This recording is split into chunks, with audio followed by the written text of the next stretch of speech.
All right, and we are live.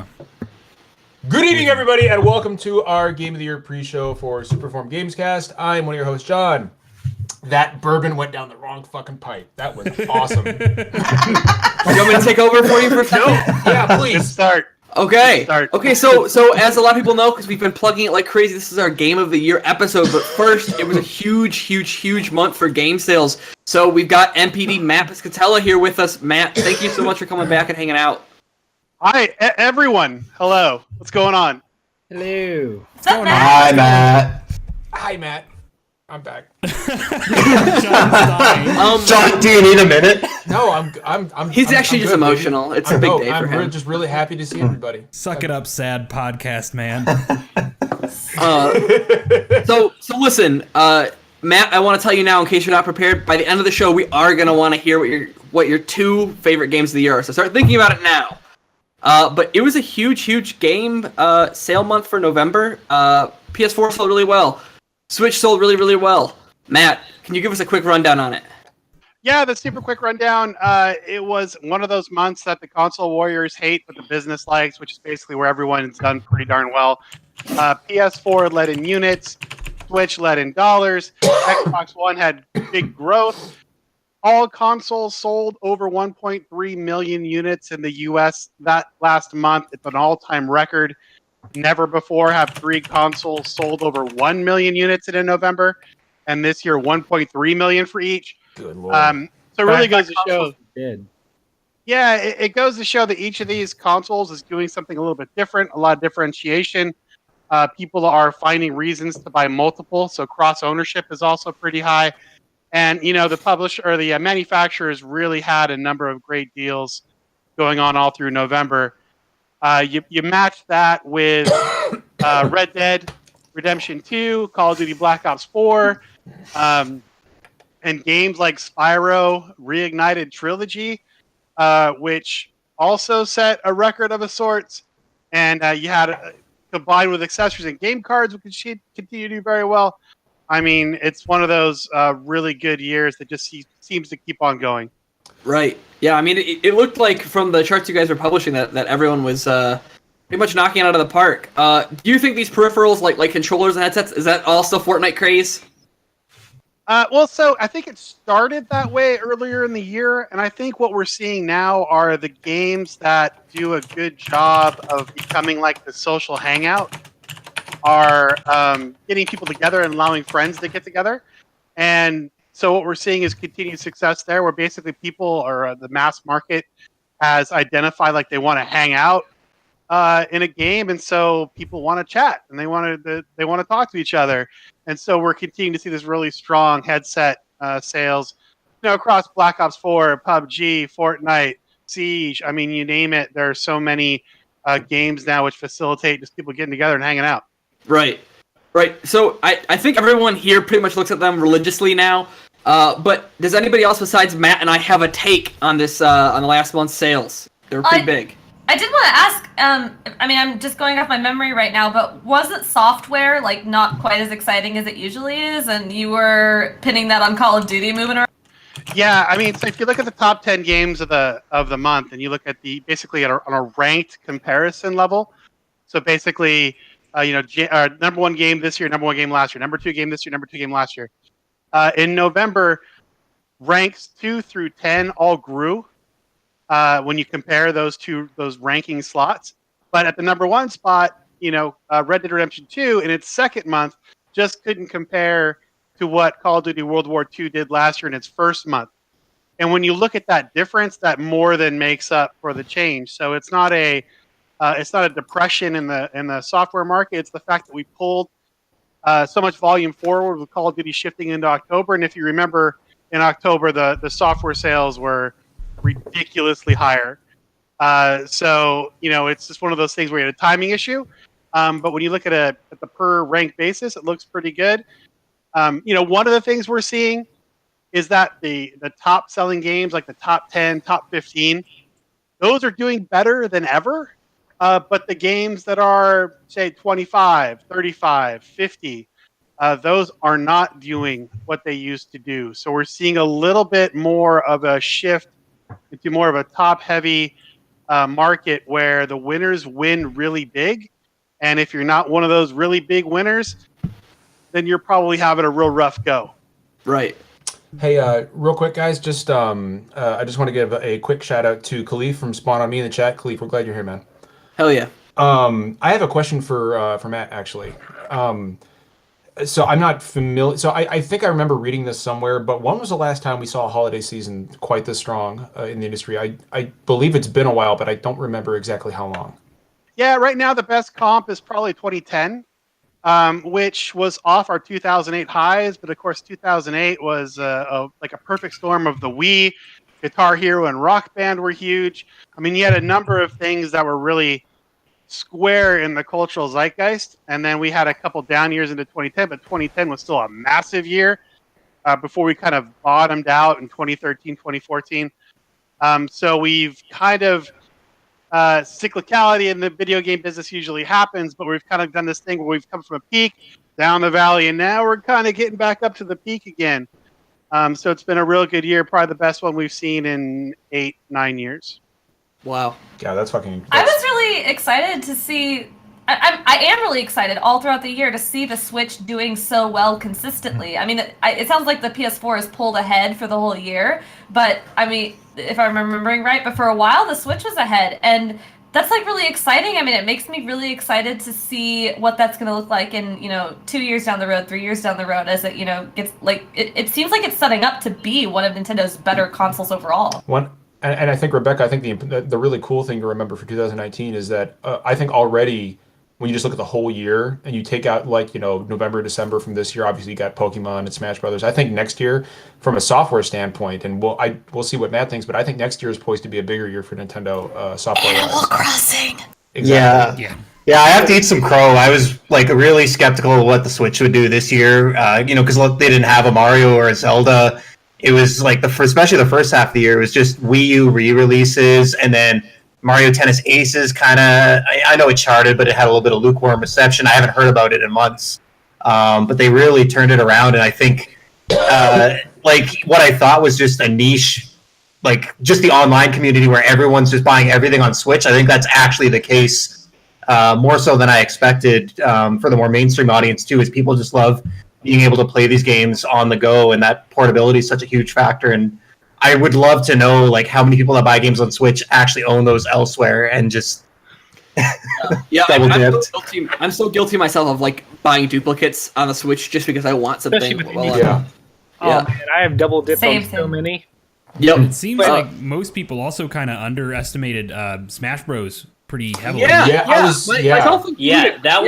That was kind of a big surprise to me because I thought Pokemon would be the big one that that's what was I thought. really going to move units. But it seems like Smash was even bigger. I think Matt, is it when you combine the two? When you combine Pikachu and Eevee, does it catch Smash or no? Right. So, a couple of things in there. So, first, on the Switch, it has had a really phenomenal year. It is about where I expected it to be. PlayStation 4 is actually well ahead of where I expected it to be. Sony has done an absolutely incredible job of maintaining promotion, making sure the console's out there. And of course, they have God of War and Marvel Spider-Man, their two biggest exclusive launches ever. So, I mean, Sony's done a remarkable job. Don't want to take anything away from what they've accomplished. They're still leading the market at the moment, but it is really close, and December is going to be really crazy to watch. And Switch could well end up ending the year as a top-selling console. When it comes to Pokemon, I thought the same. I thought Let's Go would be the one that really kicked things off, but it seems like Smash is really doing that work. If you combined Let's Go, Eevee, and Pikachu in November, they would have ranked number 3 in dollars and units behind Red Dead and Call of Duty. That's a big number still. Yeah. And when you look at the dollar sales, Pikachu's launch month dollar sales were the second highest of any Pokemon and game in history, just behind Pokemon Stadium. So now it's with not dollar doing... sales, that's influenced by the fact that it was a $60 game as well, correct? Sure. So you're not doing the units of the handheld SKUs, But you might be making more per unit at the higher price point. There's something to be said, of course, for the units, for getting more people in there, but there's also something to be said for those people that are in there paying more. In any case, Pokemon Let's Go sure seems to be a hit, but from what I'm hearing, Smash might be an even bigger one, and we'll have to see what the results look like. But when we go into a December and we have two consoles basically neck and neck for the lead, and then you have Xbox One, which has had tremendous growth. Talk about a turnaround, man, for the Xbox. Yeah, because didn't they have a very poor 2017?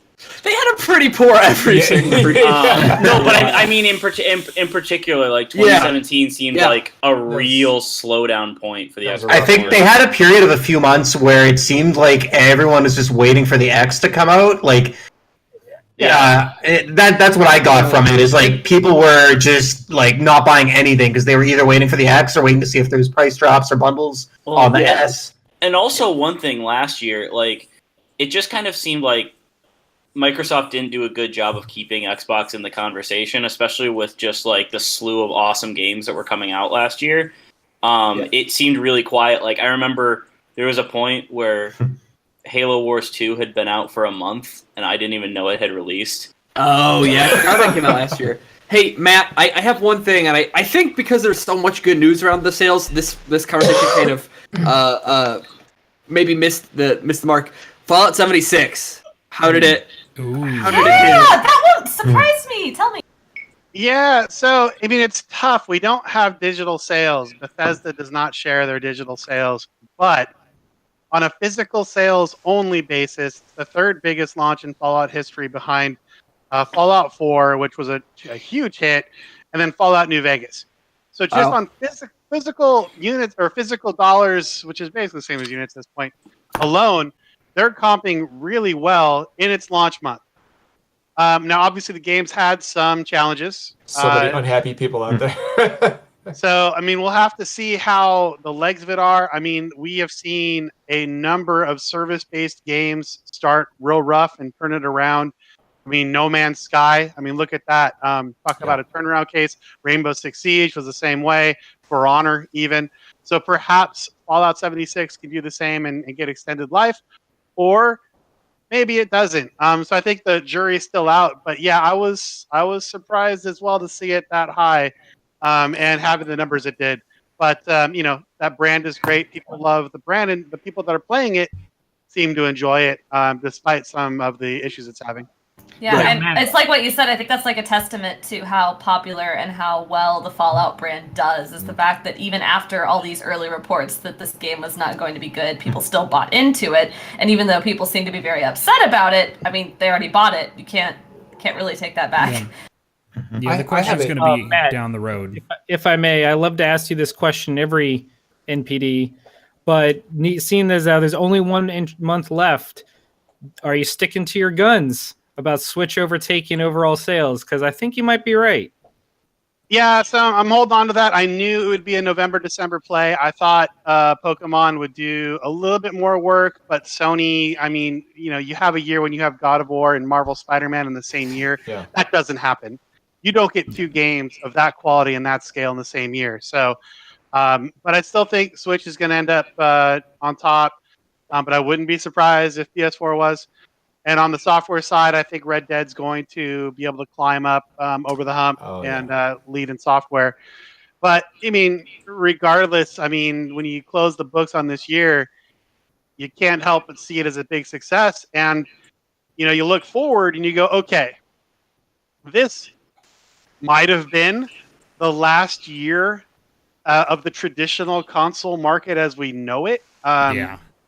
With all the initiatives coming down, probably the announcement of next-gen PlayStation and Xbox, whatever that is, streaming initiatives, subscription services.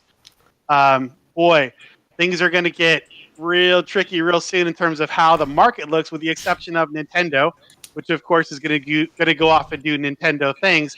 And I think you're right when you say that Nintendo's poised to have a really strong next year. I think they absolutely will. And they'll be the ones that really step forward as Microsoft and Sony kind of transition into that next gen. So speaking of, I've got a very quick question, if you guys don't mind, for Matt. Taking it beyond what Finn had asked. What is your there's been a lot of talk about whether or not Nintendo can hit that 20 million sold mark by next March, I think it is. I don't know. They've had a hell of a fucking holiday season. So Matt, I don't know. Like, what are your thoughts on that? Because I see people starting to waffle on this one. I've never seen such obsession over. I mean, not just in the fan community. I'm talking analysts. I just want to, yeah. People. Like, it's the weirdest freaking thing. Like, if it's 19.9 million, it's over. And if it's 20.2 million, yay! Like, I just want to see if they're going to do it. I don't know if I care. I don't know if it makes a difference. I mean, so basically the idea for Nintendo this year was get through that somewhat, I don't want to, not their biggest franchises being released in the first part of this year, right? Yeah, you kind of get through that hump. You get Pokemon out, you get Smash out, and you go into next year with all of the big titles they've got on the way. So, Matt, all you had to do was get through the first part of the year, and now you're on a good track and a good trajectory. So, talking about next year, then, can I ask you like an honest and fair question? Do Xbox and PlayStation stand any chance once Nintendo releases the new entry in the best video game franchise, which is Animal Crossing? Oh God! Oh. Like, is it just over at that point, or It's fucking over, Jeff. That's what I hear. Pokemon RPG might be in that mix as well. That might might push some sales. I mean, it's funny, right? Like right now, you have Nintendo doing Nintendo things, PlayStation basically focusing on the big single player quality experience in a basically traditional console mindset. And then Xbox out doing all of these things around Game Pass, subscription services, and soon streaming. We have three very different console offerings that are going to get even more differentiated. And you look at the cross ownership rates, where a majority of owners of PS4s and X1s also, of Switch owners, a majority of Switch owners also own either a PS4 and or an Xbox, right? The cross ownership rates, a quarter of PS4 owners own an Xbox One. And about the same, vice versa. So we have these really diverse offerings, which basically, we can grow the pie based on the differentiation in the consoles to the audience, right? Because you have more variety of games, more variety of styles that more people can get into. But then you also allow each person already there to buy more and to get into additional ecosystems because the things that are being offered are so different. So you have the ability to broaden the market and deepen the market, even though everything is going to basically change. So it's a really exciting time. Yeah. Hello. Hi, are you raising your hand? Hi, Finn. Why are you raising your hand? Question from chat. Just speak, Finn. We have a question from chat. So polite. Piscatella. This is from our good friend Direwolf/Sam. What games, Mr. Piscatella, are you most curious about performance-wise in the first couple months of 2019? I think Anthem is the one that I'm really going to watch. I think a lot is riding on this game for a number of reasons. And what I'm really interested in seeing is that for a while there, that kind of Destiny model was the model. But then here comes PUBG and Fortnite. And is that Destiny model still going to have the appeal that it did before? Has Battle Royale changed the entire game? Does Battlefield 5 not having a Battle Royale version or mode right now, is that working against it? So yeah, I think Anthem is the one I'm really looking to, and everything else is basically secondary to that. I think it's a really important game to set the tone for the year. So, sorry, go ahead, John. I think it's me who's about to hijack. Sorry. So Matt, we've got at 9:00 we're going to the show, but first, Matt, we got to know your two favorites of this year. No, we already know one of these. We know one of them. I already, yeah. We share the same number one. So I have not been quiet about this. I think Astrobot Rescue Mission is a game that made me feel like a kid again, made me realize the potential of the medium. I was expecting nothing going in, and when I got my head in there, it was like floating through a Disneyland in a way, where the music and the visuals and the experience it takes you on is perfect. Are you describing the game or are you describing SDGC? I'm confused. Which one? This too, also Okay. perfect. Certainly not us. Okay, excellent. Just like tighter than a nun's butt. But Astrobot. I'm sorry. Can we? What? Nope. We're not going to pause for that. No, Rev, no, nothing stops this train. We push on. We push on. Push on. Hunk a coal into a diamond. But no, Astrobot's a game that really, I think, changed my viewpoint on what games could be. And I think that's really cool because that does not happen very often. I think Rebecca died. I think the thing that I think is most impressive about Astrobot being his number one is that prior to Astrobot, Matt was very I don't want to say negative, but very cool towards PSVR or VR in general. I still am. Yeah, I still am. It's very bearish. But that's what's so fascinating about Astrobot being your number one is you going into playing it. It's incredible.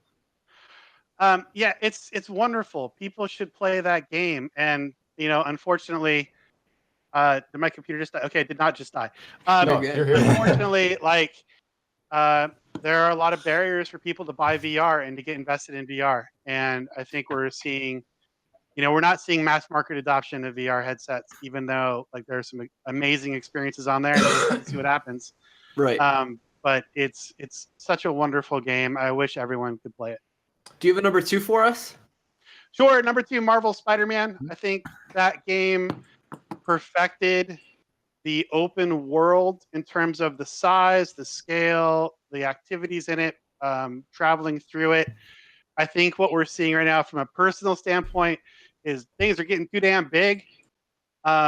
Worlds are getting too big. They're too overwhelming. As a player, I don't want 100 hours. I want a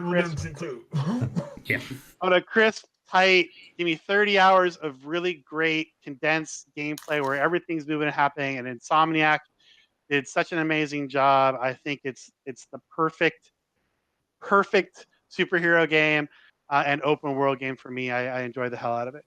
Yeah, I agree with that so much. Everything I read about Assassin's Creed Odyssey sounds perfect for me until I read about the size of the map and how many hours it's going to take me, and I'm like, I'm not ready to commit to this.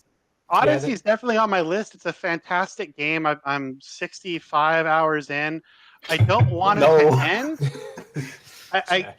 I'm not like, oh god, this game's got to end. It's just I feel I'm daunted in a way by this map. It's so big. It's wonderful though. It's a great game, but in terms of Spider-Man, man, that game is just right, really well made.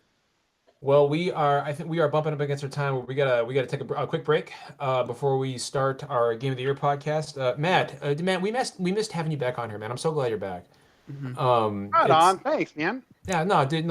I always monthly NPD is always a great discussion, and so I missed having it, and just glad you're back, buddy. Yeah, glad you're back. Glad to see you doing well. Thanks, and have a good holiday season, Matt. You two, I'll hang out in the chat and say obnoxious things and please talk about how everyone's Scody picks are wrong if they disagree with mine. Okay, we're gonna. Happy holidays, Matt. I'm predicting some zest. All so for everybody in chat, we are going to take a quick 4 or 5 minute break, and then we will be back live with our Game of the Year podcast. So please sit tight.